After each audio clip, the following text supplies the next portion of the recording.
Another episode of the Coming Soon podcast with sPidA.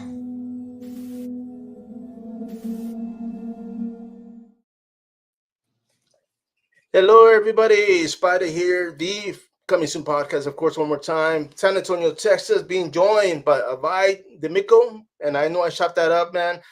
Great to meet you, bro. I mean, of course, we're both here in San Antonio, Yeah. and I think you guys got hit by the rain earlier. I think. Yeah, it was. It's pretty sunny and right now, but yeah, a couple hours ago it was raining. It's that bipolar weather everybody keeps talking about, man. So we don't know what's going on. Right. But yeah, man. But of course, I mean, San Antonio, bro. I mean, we talked a little bit earlier. Your IMDb is pretty impressive, man. You've done a lot of work, and my question is, man. I mean, what is your life goal when it comes to film? Yeah. I pretty much just I have a billion story ideas, and I want to make them all into movies.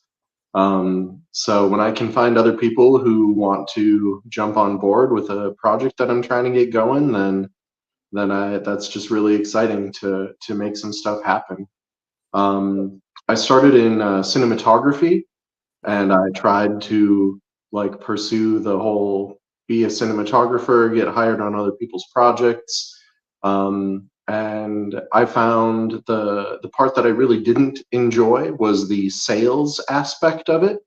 I don't want to sell myself as like, oh, here's reasons why you should hire me over someone else. Like, you either saw my reel and you want it to look like that, or so it was really stressful to try to pursue that. And when I did get work, I found like I didn't often like the projects as much as like, oh, I would do things differently or something, but it's not my movie.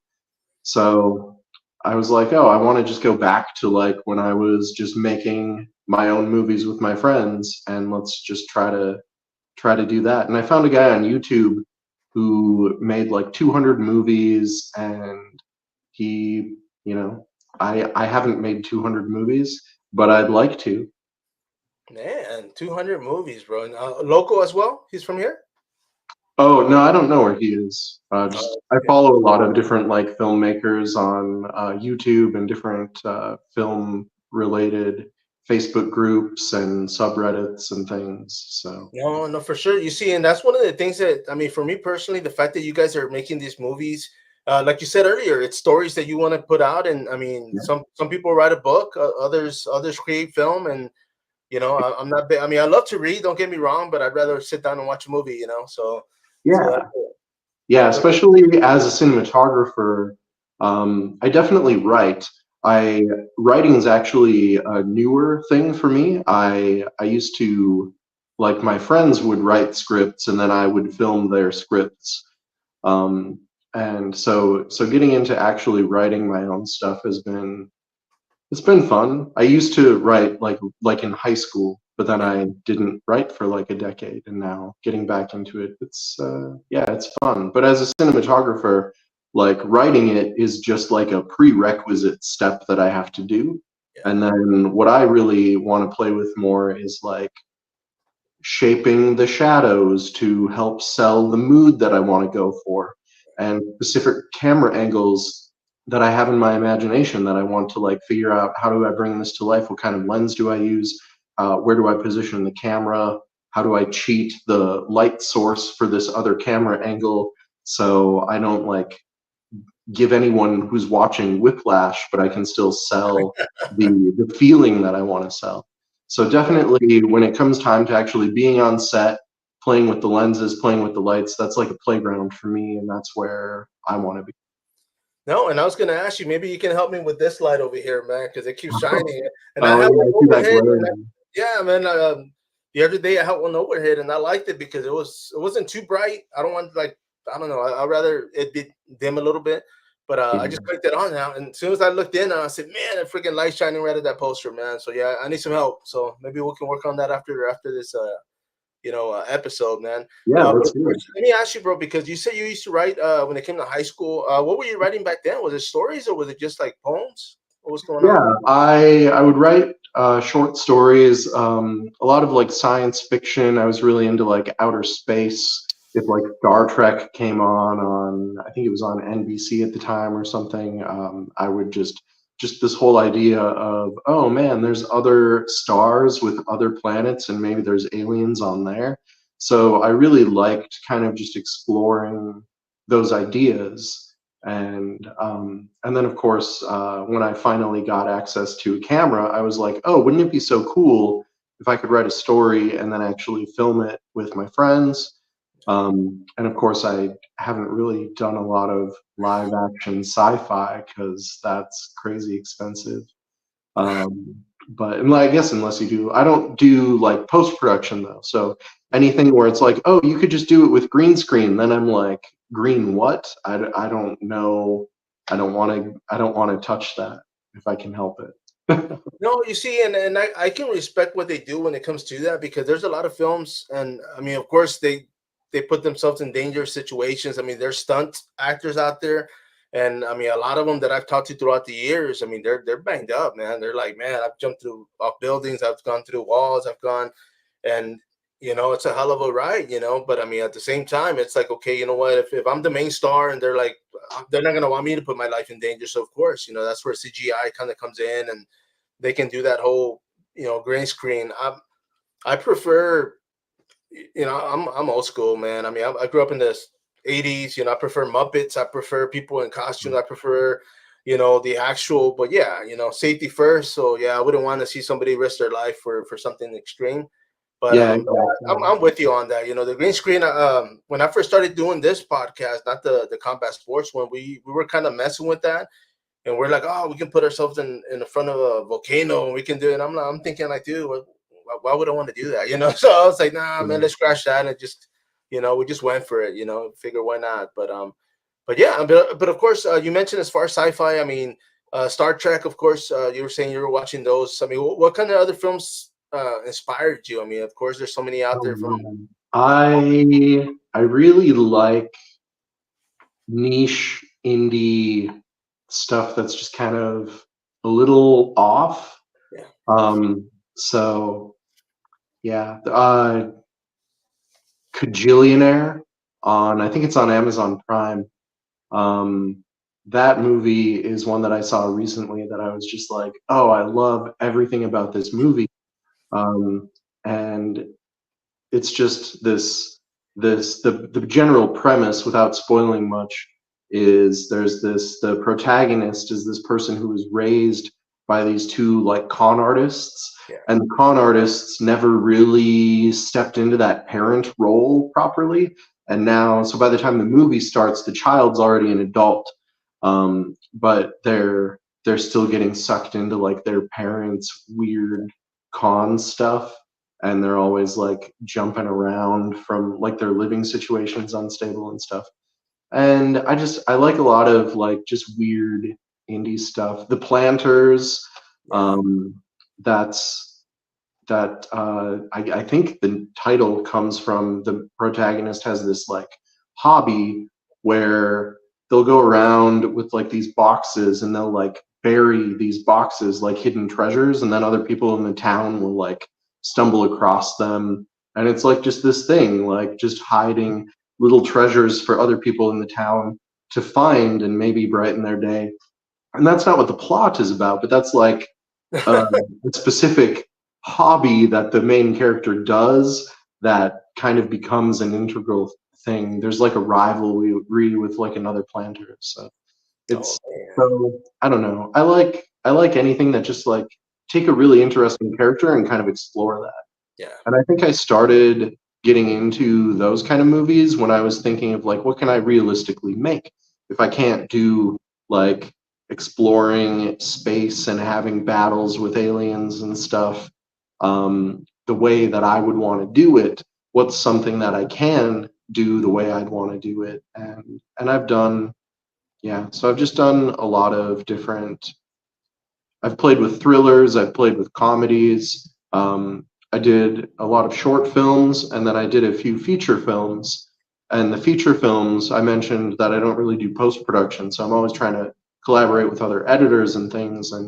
And what I've found is even if I do like a crowdfunding campaign and I'm like, oh, we're going to raise a bunch of money and get everyone paid, well, then we typically don't raise nearly as much as we want to.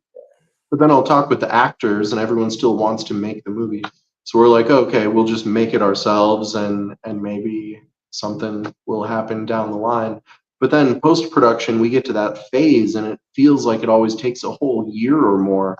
Because sometimes we'll be waiting a year to get the edit back, and then we get the edit and we give that to a composer, and then we're waiting another 6 months. And then by the time the movie comes out, the actors are like, oh yeah, we filmed that movie 2 years ago. That's crazy. So recently, I've got two features, two full-length features coming out this year that we shot in previous year, but they're finally both edited now. And then since wrapping production on those, I've scaled down to doing like what I hope will be like an anthology series. So Right. like shorter mysteries. I'm sticking kind of anything mystery adjacent, so not all murder mystery, Right. but anything that's like mystery. But they're like shorts that could be like episode length. And if we get a bunch of those edited, I want to like drop those as like season one of a series. Nice, man. No, and I was going to ask you too, because of course, when it comes to making the film, I mean, whether it's a short or a feature film, what for you for yourself, what has been the hardest to make? I mean, of course, you said feature films. Of course, you got to wait a little bit longer, but Yeah. Um, it's kind of different on each production. Each production kind of has their own different thing that's like tricky to navigate. With one movie, Positive, which is it's streaming free on Tubi. Positive, like the pregnancy test, and that's actually the logo on the if you oh, search. Um, so with Positive, we filmed half of that movie very quickly because both of the two lead actresses had like the same schedule. So it was really great. And then around kind of the same time, each of them, they both got different jobs. So now they had like opposite work schedules. So we filmed half of the movie very quickly. And then the second half of the movie was like, well, now we're still trying to work around their schedules, but they don't line up the same way. So then it took us a really long time to film the second half of that movie. But it was kind of okay from like a pacing standpoint, I think, because in between filming sessions, we were able to get started on post production. So we were able to see edited scenes while we were still filming. And I think that helped keep everyone really motivated. Once they saw how good the first couple scenes looked, then we were all like really motivated to like finish the movie. no, you see, and of course, I mean, you talked about schedule, not just with work, but a lot of times, I mean, if you're especially if you guys are filming outside, I mean, you got to wait for the weather. You know, if it's raining, I mean, of course, you got to probably film inside, or I mean, is that what you guys do? I mean, if you're going to shoot Oh something, yeah, there was one scene in that movie in particular that we had to reshoot because it was outdoors and they're like in a car and it rained and we were like, oh no, now we have to like reschedule it for a day where it's not raining because otherwise it'd be really weird if like we cut to it's a bright sunny day and then when they're in the car it's raining really hard and then they get out of the car and it's a bright sunny day again. So stuff like that. And then also cicadas. It had we started filming. I think it was like January or December, oh man, and then by the time we got into June and July, we in the afternoons there's just that cicada buzzing in the air constantly. So I had a friend of mine who does a lot of audio stuff, and he was able to greatly reduce the cicada noise, which was helpful because then we didn't have to reshoot that scene. no, no, for sure, because yeah, those things get loud, man. I mean, especially if there's more than one, you know, they go crazy. But of course, I mean, filming. I mean, did that happen here in San Antonio? Was it local? So that was my first feature that I shot, and I did that in Arizona. Okay. What kind of brought me to San Antonio is another challenge, is locations. we were trying to find locations, and especially if I'm trying to do big ambitious projects like a feature film or even a season of a show, I have outlined 4 seasons of a sitcom set in a coffee shop. And I have yet to find a coffee shop that will close down for 4 years to let me film that, right? Which is totally reasonable. Why would someone do that? Oh yeah. So we were looking into, well, what if we build our own fake coffee shop and we could do it modular, so it could, like, we could swap out the bags of coffee beans on the shelves for liquor bottles and then lower the lighting and make it more dramatic. And now instead of a coffee shop, we have a dive bar. And that would open up scenes for all other kinds of scripts that we might want to do. So we were looking into, like, well, what would it cost to rent or lease a space and then build this thing? But then when our lease is up, or if the rent gets jacked up again, then are we kind of stuck here? So then we started looking into, well, what if we pool our money and buy like a shed? And then my wife is an accountant, and she was out in San Antonio for a work conference and was like, oh, San Antonio is really great. And we like looked on Zillow and we're like, seriously, San Antonio is like really affordable compared to where we were, which is like, we were looking at like moving just because we couldn't afford like our bill anymore.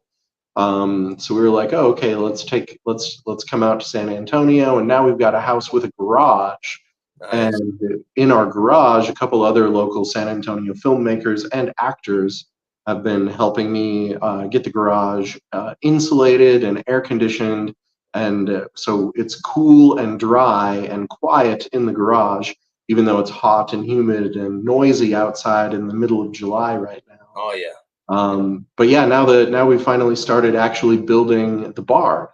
So that's exciting. So it's good because the first progress we were making was like tangible in the sense of like, oh, I'm not sweating and miserable when I'm in here.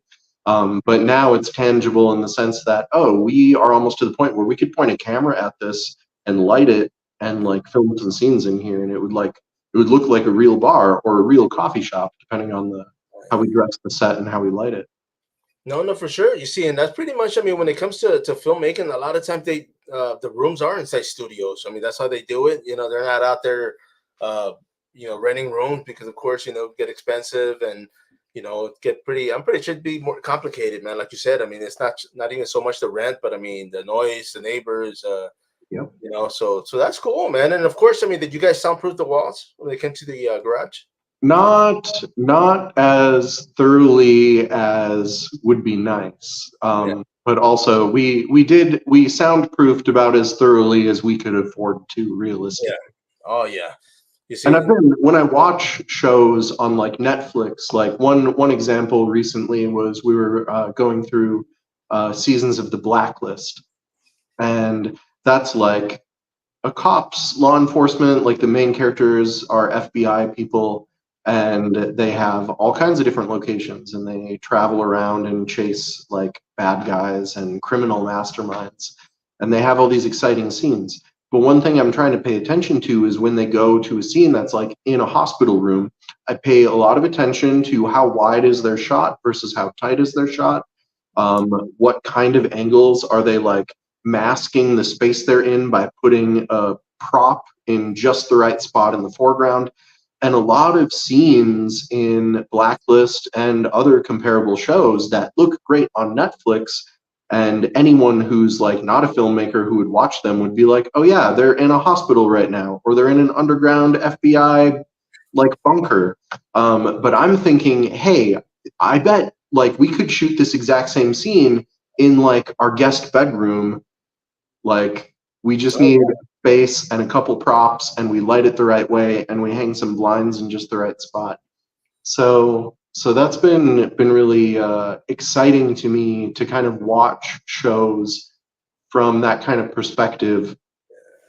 Is this a location that I could realistically stage and sell, even though it's just in my garage? Yeah.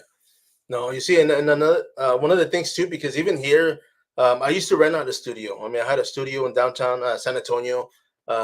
Became a burden just because of my work schedule, having to go out there instead of coming home. So when my youngest moved out, like I mean, the room it still had furniture and had a bed and everything, and I was just like, man, I'm gonna strip it, you know. So I went ahead and took everything out. I soundproofed 1/3 of the wall. The what's behind me. Every once in a while, you hear the neighbors' dogs barking, man. So the window, I didn't soundproof it just because we were still working with the wall unit. You know, we have a central air, but you know, there was no point in cooling down the whole house if it's just two of us here. You know, so but yeah, man. But I mean, of course, that was my mindset was the same thing. Was once this is all cleared out, I have a rotating table, so I'm gonna be like on different angles of the room, so where people are gonna be like, man, where are you at? So I kind of wanted that because I had told you. I mean, I have like a video store kind of corner I'm gonna be using. I have a collectible type thing I'm gonna be using. I have this, and so Yeah. I wanted that just because I kind of not so much to fool people, but just to be like, man, I wanted a different backdrop every time. I wanted different scenery.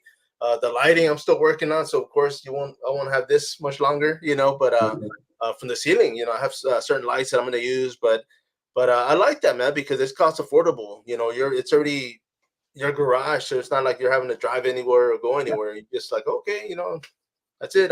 It's a wrap. I'm gonna go. I've saved so many hours packing up equipment and loading in to a location and setting it up and then tearing it down and then loading out of the location, packing it back up into my car and then coming back home. It's great to just kind of, oh, I can just set it up really quick in my garage and the actors will come to me. So it saves a lot because that was another thing that especially on bigger productions, like people will ask, "Oh, when is the wrap party?" And I'm like, "Oh, right. From your perspective, we are wrapped because you were just acting, so your part's done now. But I still have to like triplicate the files for when the hard drive crashes. We don't lose a year of making a movie or however many months it took us." And then coordinating with all these editors and composers, and sometimes we need to do Foley, so we'll have like a sound person recording special sound effects that we need that we didn't quite get right on set. So there's like so much involved in that process that from my perspective I'm like, oh, wrap party, but we're not done yet. But so it's crazy. So any way along the pipeline where we can kind of simplify the workflow, um, it makes a big difference when you make stuff all the time, which I pretty much do. No, you see, and you were talking about the production, or as far as the film not being done, because I've done photography. I mentioned earlier, I do cover combat sports. So after the fights, I'm doing photo, I'm doing video. I'm a one man team. I'm out there doing both. Holding two cameras. I mean, as far as when I started, it was a little bit harder, but Yeah. after the fight, everybody's like, "Hey, we're going to after party, man. You want to go?" And I'm like, "Dude, I gotta go home and edit. I gotta download. I Yeah. gotta." Like I said, I'm not done, so I would get home and like I would work as far as I could before I could, go to sleep, but I would edit, upload, send them out there, and then by morning everybody's like, "Hey, where's my fight? Hey, where's my photos? Hey," and I'm like, "Bro, like Exactly. when Yeah. it's out there, it's done, man." I said, I was like, "I haven't even eaten breakfast yet." I was like, "Come on."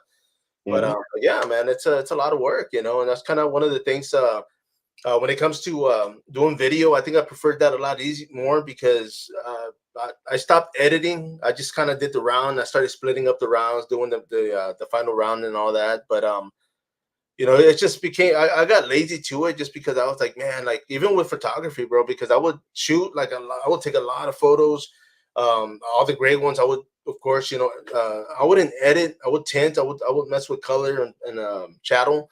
But once I would post them up there, I'm like, man, it took me 2-3 hours to get like all these photos up there, and then just to see people crop them and tint them and use filters, and I'm like, what the world, like, bro, like, you know what I mean? Like they just destroyed everything, Yeah. and so after that, I was just like, you know what? I'm just gonna post the ones that I want. I'm gonna put my watermark, and the rest I'm gonna put raw. And I said, you guys go at it, man. You guys put bunny ears, do whatever, But Yeah, it exactly. was just it kills you, man. You're like, man, you're putting a lot of work into this stuff, but I mean, I used to do it because I wanted to. Even back then, I mean, I would have sponsors, and I'd go out there and I was a postal employee 15 years, man. So I always tell people they're my biggest sponsor, because they pay well, I was able to get days off when I wanted to, and it was a great time. I mean, definitely no regrets, man. But yeah, I just got tired of staying up late just editing stuff, bro. So I said, you know what, I'm just gonna load them, put them on YouTube when it came to video, and that's it. You guys Yeah. download them, do whatever else. I'm good. No, I relate to that aspect of it too. Actually, just this past weekend, I was on set for another San Antonio director, Jesus Sanchez. He did a short film called Fake a Smile, and that'll be coming soon. All right. He's editing that one, and I was just the gaffer, so he was also shooting it. But I came in to do lighting when he needed like a scene lit a particular way, and that was nice. I like working on small productions like that, just because it's fairly low pressure. Yeah. But yeah, the days were longer than I was expecting.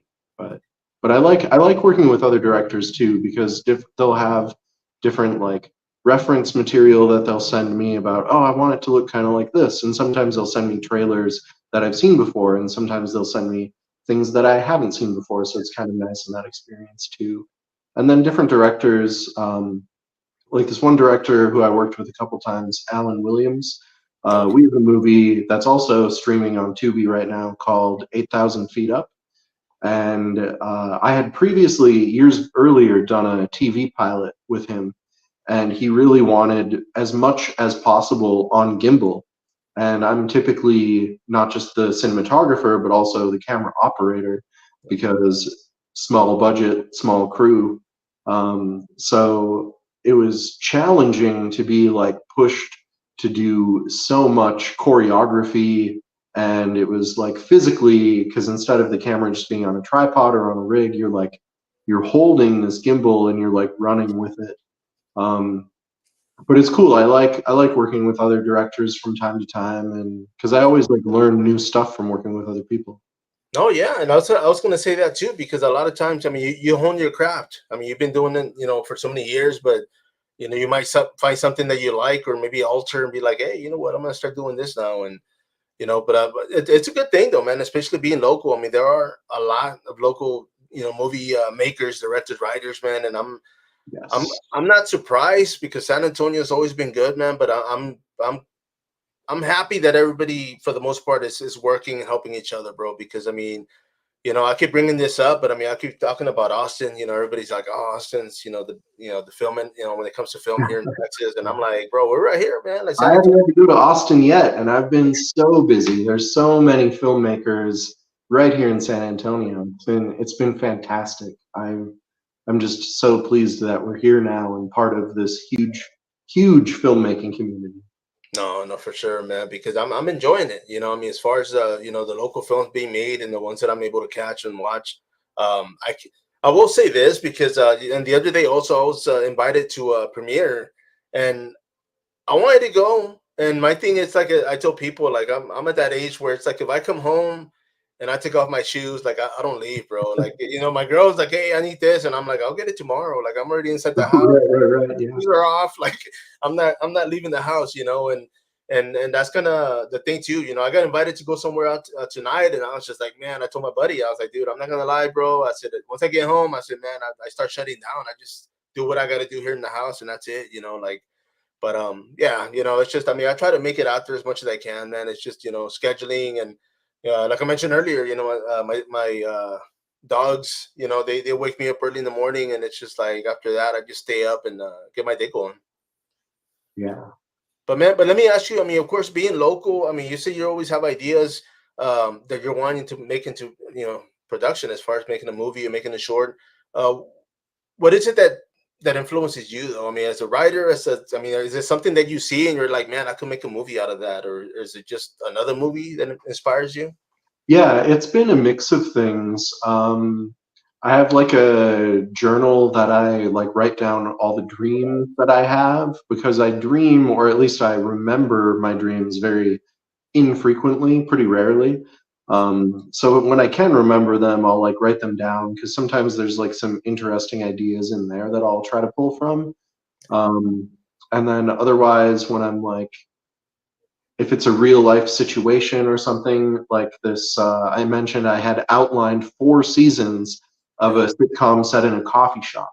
I've worked in like fast food and retail and restaurants and cafes, and I have all these experiences that are like pulled kind of from actual experiences that me or that coworkers I've worked with have had. And there's just so much fuel there for like making just a whole ongoing show about the crazy stuff that can go on, either whether it's like drama between coworkers or like interesting interactions with crazy customers. Oh yeah.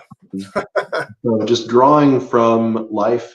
But then also I watched a episode of this Canadian sitcom, and I was liking the premise of this episode, but then they ended it like in a way that I was really like, oh man, I really was hoping it was building toward this other ending.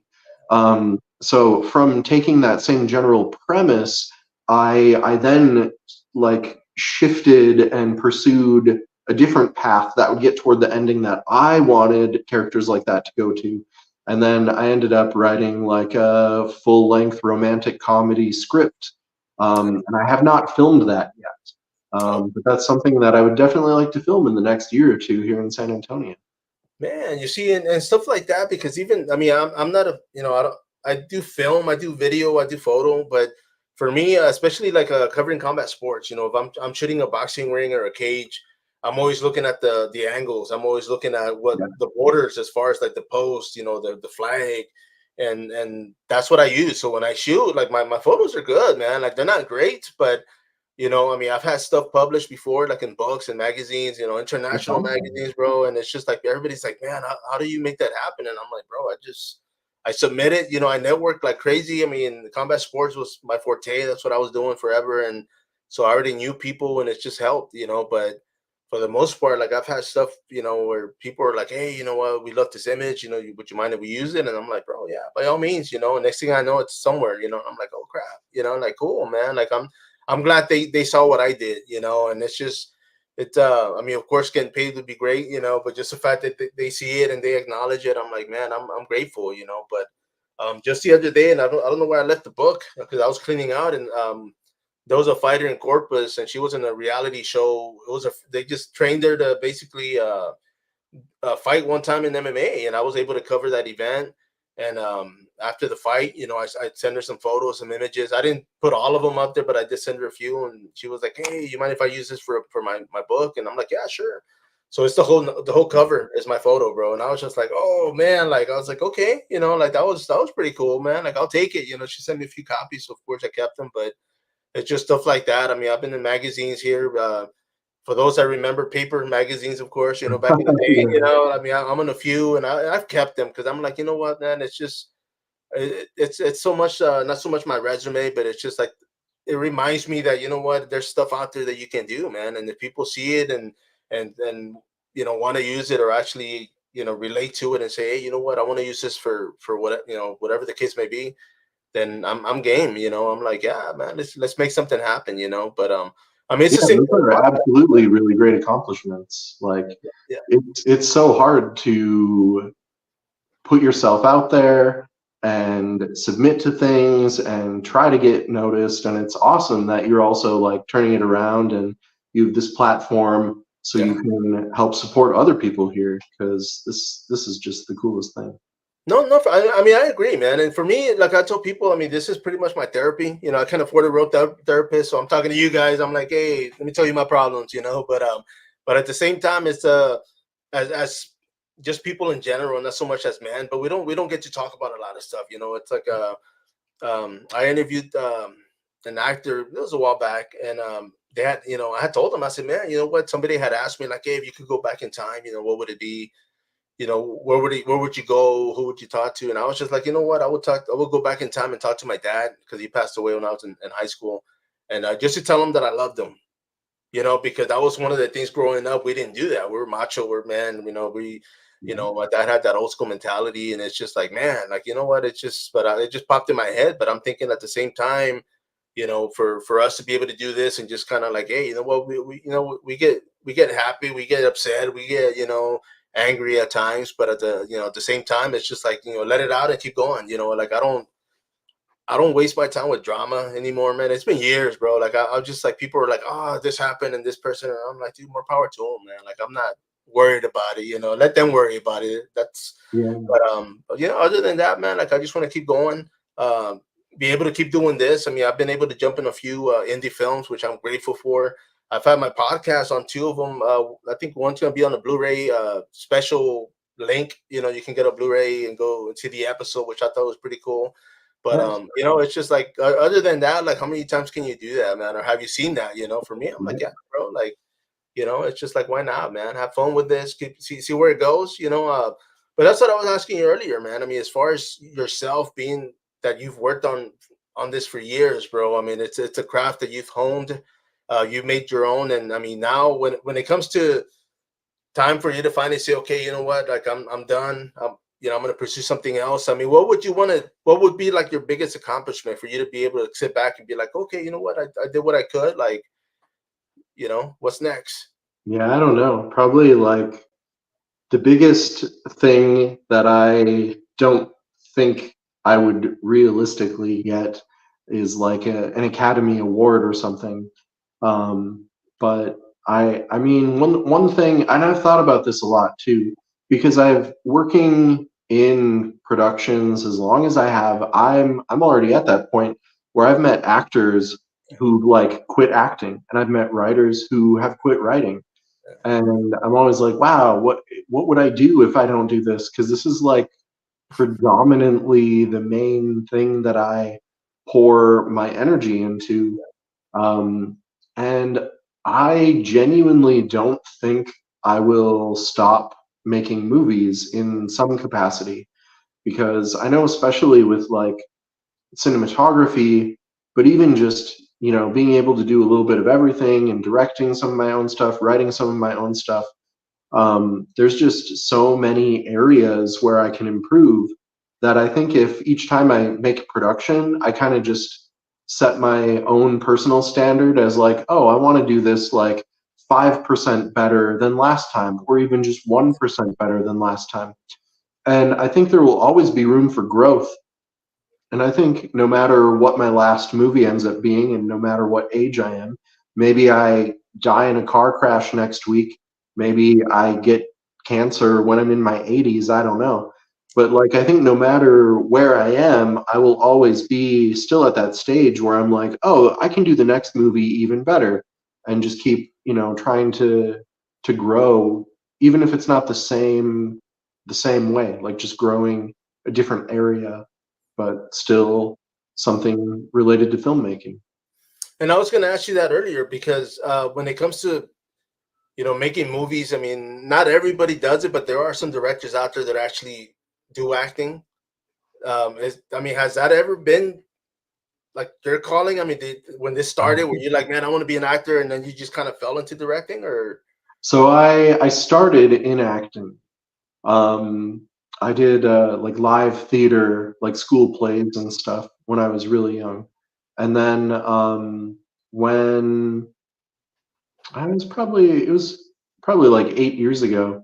A friend of mine is a stand-up comedian, and he also wrote. He's got like books, like comedy books on Amazon.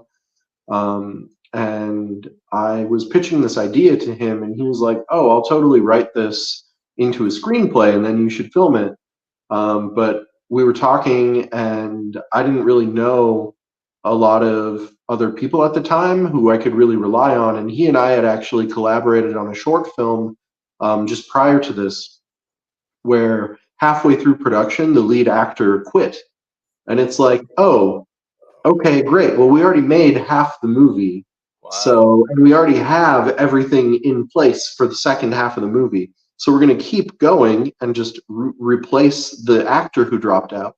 But then when we got to the end of our planned schedule, instead of having the whole movie finished, we only had the second half of production finished. And we had to go back and reshoot the first half of the movie with the second actor. And so that was like the last project I had just done.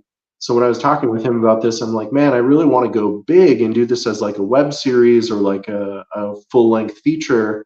But I don't know, like it would really be terrible to get into that position again where we get so far through production and then someone drops out. And he was like, maybe, yeah, either he suggested it or I suggested it, or maybe someone else suggested it. I can't remember. But someone was like, oh, Avai, you should just be the main character, and the other characters will kind of be day players and they'll come in. So you'll be the protagonist having this adventure. But along the way, you meet all these other characters, and if they quit, that's no big deal because they were just side characters, and we can, write, rewrite as needed. And I was nervous about that because I didn't really I hadn't done a lot of I hadn't done acting in years at that point. So I was nervous, but my friend, his name is Brandon Lawrence. He was like, "Man, I know you really well, and I can write some scenes where the character speaks in your voice basically, and then you don't have to worry about acting or getting into character. You just have to know what words to say when, and beyond that, you just be yourself, and it'll work because we're writing the story with you in mind as playing the person." Um, so we wrote that and we made it. It was kind of weird because it was different camera crew, entirely different crew from weekend to weekend. Because I'd go into a Facebook group about local filmmaking, and I would just be like, "Hey, we're trying to do this web series. Maybe it'll be a movie. But we've got a couple scenes and we want to shoot these scenes on this day because we have the location. So we need some people to show up and operate the camera." So the as a cinematographer, it's still really difficult for me to watch that movie, because you can tell when oh, it's a different scene, but also it's a completely different crew making it now. And that was always a little too jarring for me. But it was an experience, and I worked with other incredible actors, and that production is actually the production where I met the two actors who star in Positive, which was Oh, the nice. next production I did, which was the first feature that I shot. No, you see, and I was gonna say too, because a lot of times, I mean, you guys tend to keep pretty much the same crew when it comes to casting, because of course those are people that you can depend on, and are Exactly. gonna show up and be like, okay, because I mean, yeah, man, it would suck to be halfway through or even more than halfway through when somebody quits, or I mean, that's wow, yeah.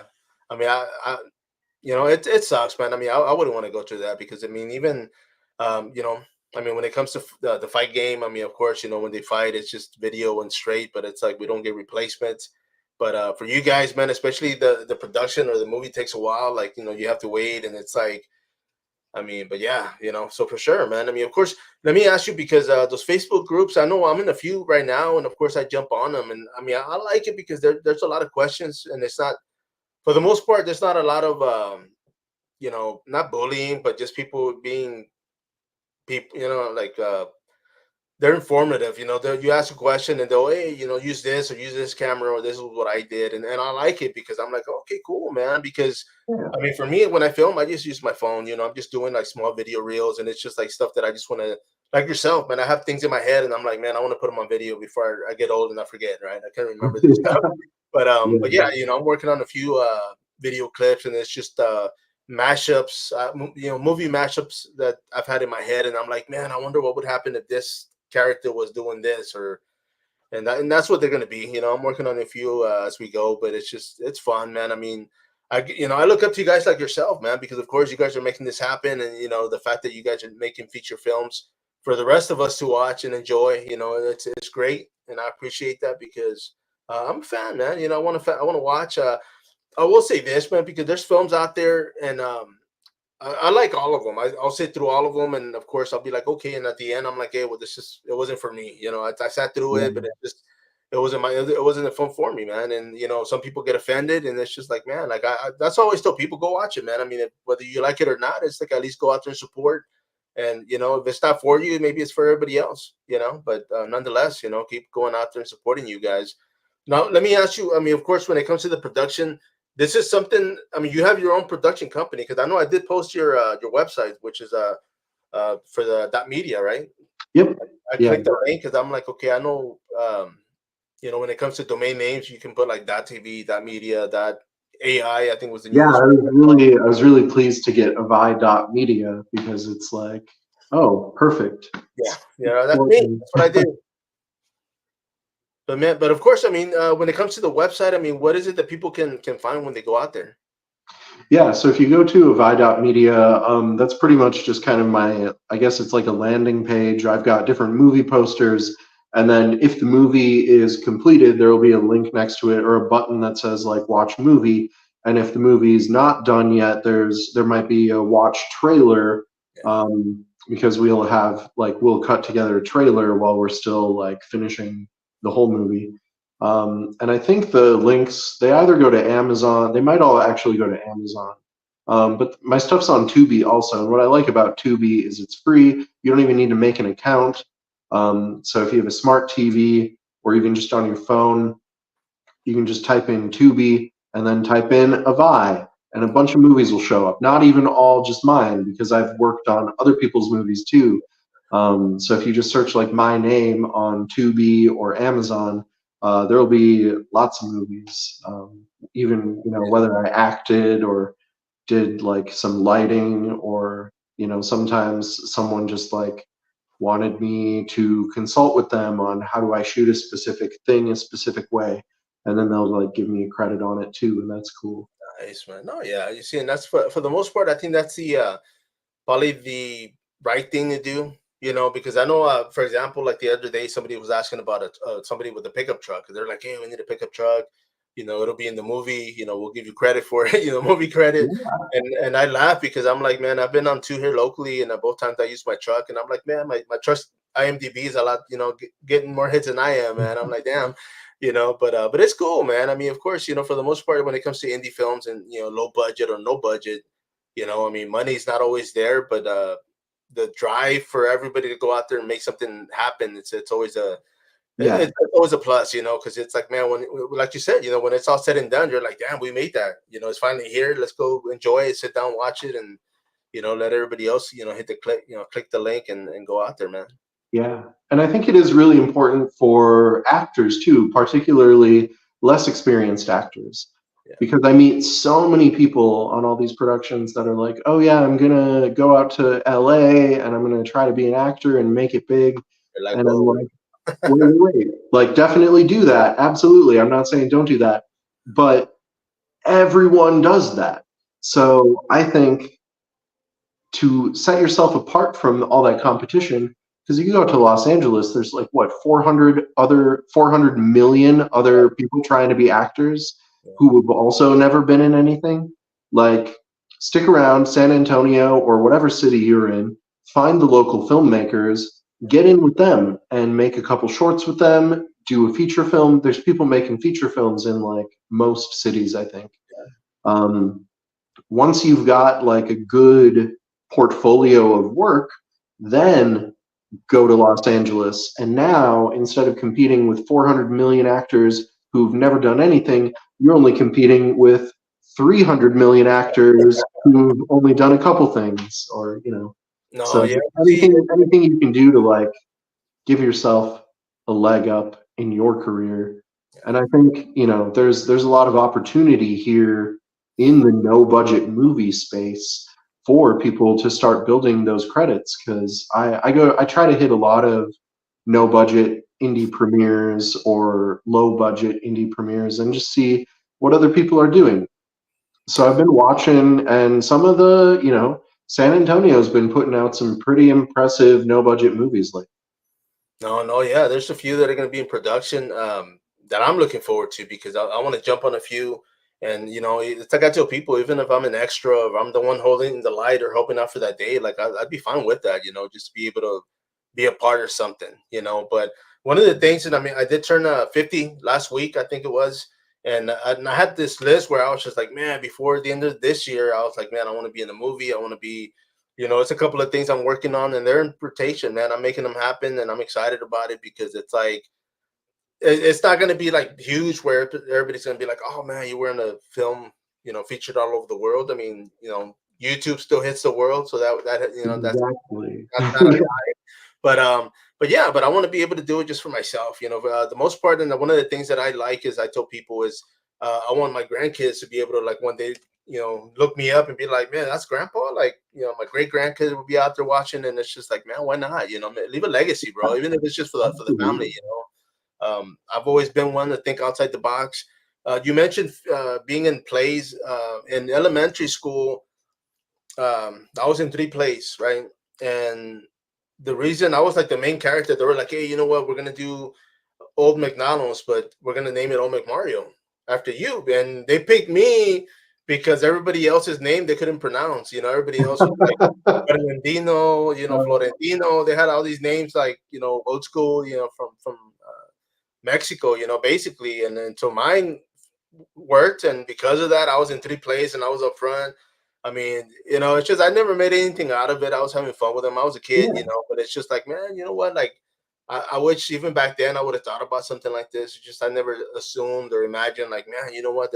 You can make a living out of this. It's just some people hit it big as a kid and never recoup from that. They don't keep making them, or vice versa. They never made anything, and when they get older, they get an opportunity, and that's it, man. And that's kind of where I'm at right now in life, bro. Like, if there's an opportunity, somebody calls me and like, hey man, I need an extra, I need somebody in the back mopping. I'm like, dude, I'll do it. Where's the mop? I'll bring my own mop. I'll go out there and jump on it, because it's just like, it's fun. It's definitely a project, for you guys to help you guys make it happen. And if it's gonna take me being in the background or just being somewhere, like, I'll do it. I'm that guy. But man, Yeah. let me ask you, bro, because being in San Antonio, I mean, of course, you mentioned you guys moved here a few years back, right? Actually, it's pretty recent. It's about 1 year ago. Okay, you see, and let me ask you. I mean, what was the biggest? I don't want to say culture shock, because, of course, we're in the U.S., but what was the biggest difference? I mean, other than So cold here. Like it was so in October when we left, it was like over 100 degrees. And we got here and it was like, it definitely wasn't 100 degrees in October. And then in January, we had like a couple hard freezes. And then even June and so far into July. And I did hear like some people say, oh, well, last July was hotter. man, And yeah, like it's not bad. It's been like 80s, 90s. The humidity is definitely different. oh yeah, yeah, Um, and then I do miss the food. Like in southern Arizona, it's like specifically the Sonoran cuisine. And then here, I think it's more like maybe Tex-Mex or something. It's just different. no, And no, it is. I mean, I've lived elsewhere. I lived in Florida. I lived in Atlanta, and yeah, I'm ordering Mexican food. I'm like, what the hell is this? I'm like, this ain't yeah. Mexican, man. But it's not. It's not what we eat here, But I mean, it is food, and I eat it. So, but yeah, man. But of course, I mean, do you guys go back there and visit? Oh yeah, yeah. We went back for a film festival in May, Oh, and nice. then also while we were out there, we filmed some pieces for an episode Oh, of a true crime series. So that's another thing that I've been doing on the side. oh, Um, nice. and I started that because building the movie set was taking a long time. I hurt my arm. I tore a tendon, and the doctor told me, oh yeah, if you'd like broken your arm, it would heal a lot quicker, but like a torn tendon, Oh man. I really just have to be really careful because I'll be feeling good and then I'll start using Yeah, it and then I'll re-hurt it again. yeah, So I really had to be careful, and I kind of wait until I've got two other people with me before we can make progress, like building the movie set. So if you'd asked me last July, I would have been like, "Oh yeah, we're going to be filming in the springtime before it gets hot, just in time. It'll be hot outside, but it'll be cool and air conditioned." And we did oh, do nice. that part of it. We got all that finished, but the actual sets aren't ready yet. So I was like thinking to myself, well, what's something that we can make where we can just kind of film? Because we've got like this big living room in our house, and if we point the camera like just by that corner with the lamp and the tree, We've also got like a different tree in the other corner by like the dining table. So if we do something like a true crime series, then each episode can focus on a different murder, and we can just change the lighting and have someone murder someone by the stairs, have murder someone by the kitchen. And then when we do the interviews with like the law enforcement or the family and friends and coworkers, and they talk about like knowing the victim when they were alive and stuff like that, then we can just shoot on tight lenses and just show this much of our house at a time, and then we can film like a whole season of a true crime show pretty Nice. much just in our house. So that's been fun, and it's been a good way to just meet a lot of other actors too, because it's just people coming in for like one day at a time, and we either have them like be a dead body or a murderer, or they'll have like a speaking role where they're pretending that they were like the next door neighbor who heard shots and called 911 or something like that. So doing the true crime series has been good in meeting a lot of actors, and also keeping me busy when I don't have a couple other people who want to come help me build stuff, and I'm like waiting for their schedules to line up better. So No, no, I can imagine. I can't wait for that too, man. Because of course, you guys aren't done with the building, no, right? Yeah, no, man. no.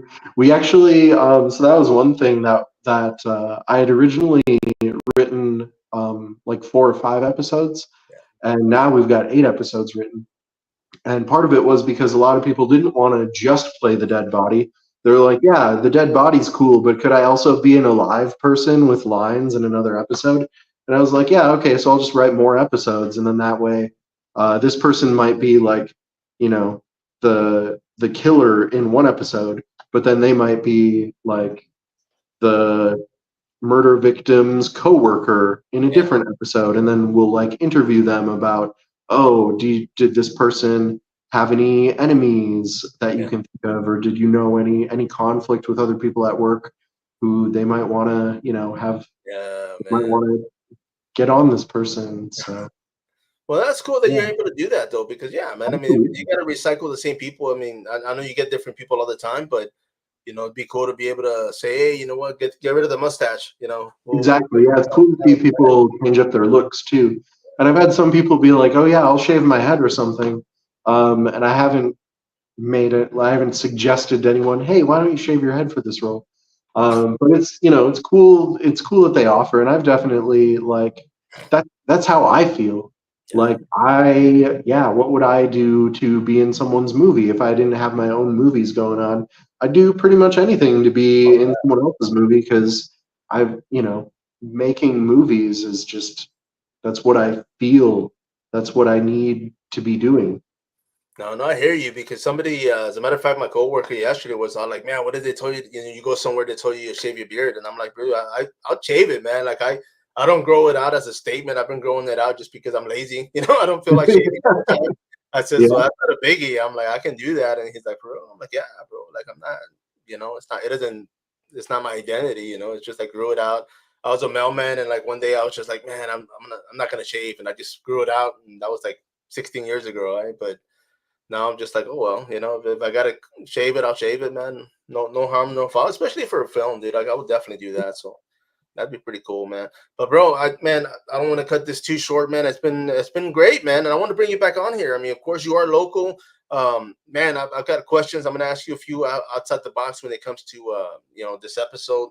But is there anybody you want to thank, man? Anybody, anything you want to say before we wrap this up? Oh man, yeah, like everyone. Shout out to the Alamo Film Group. Yeah, that's That group has been really helpful. They're on both meetup.com and on Facebook. yeah, And I got on set on one of their productions, and then through Alamo Film Group, I've met so many other filmmakers, and they've also helped me find a lot of new actors. Um, yeah, it's been great. And then, man, everyone who's come out to help me work on getting my garage converted into a sound stage. It's been really cool. So I'm excited to see where things go next.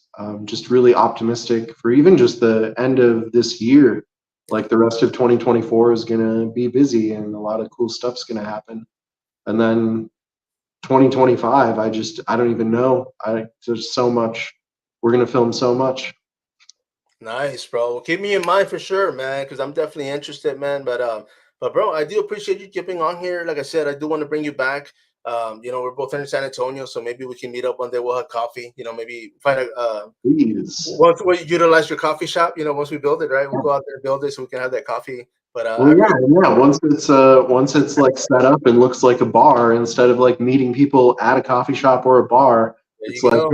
hey, just let's have pre-production meetings or brainstorming sessions or just hanging out and talking about what we're doing. Like we could just do that in my own bar where the drinks are way cheaper. Oh yeah, there you go, man. But for sure, brother. But I appreciate you, man. But thank you. Don't hang up yet, Thank everybody. Out you. there, of course, once again, this is sPidA coming soon podcast here in San Antonio, Texas. Till next time.